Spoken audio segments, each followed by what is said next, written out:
You can't love God and love money at the same time, because you'll end up loving the one and hating the other, loving one and despising the other. So just like your friends, if you got a friend that's a friend of an op, it's gonna be an issue, because now you're gonna have to get closer to one and not be cool with the other, or like she said, y'all gonna have to squash it.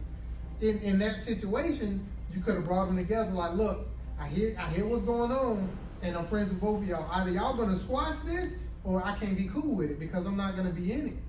You know what I mean? Like, stating where you stand is the best thing that you can do, because you can't straddle the fence. In life, you can't straddle the fence. In God, you can't straddle the fence, because the enemy owns the fence. Meaning, if you straddle the fence between being saved and being in the world, that means you being in the world. What the Bible talks about it as, it said that if us Christians barely make it in, where does that leave the ungodly and the sinner? The ungodly is the person that straddles the fence. The sinner's clear. That's the world. The ungodly is the person that said, I gave my heart to the Lord, but you're not acting nothing like the Lord. You're on the fence. So meaning the ungodly, you ain't making it in. You got to pick. You got to make a choice consciously every day. What's your programming going to be? You got to be mindful of that programming. Because, I grew up just similar to you.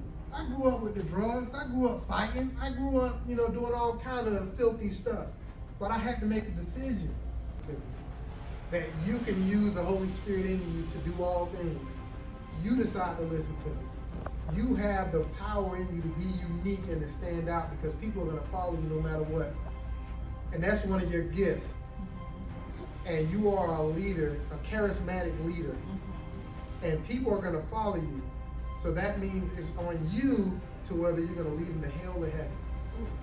That's your responsibility. God's going to hold you accountable for it just because I said it to you.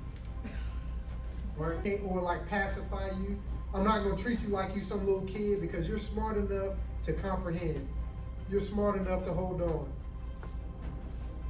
You are a leader as well. Eden.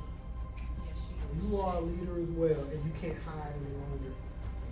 You can't hide, because you try to hide in the shadows and do what you want to do and be cool, but God is speaking to you, and you gotta listen.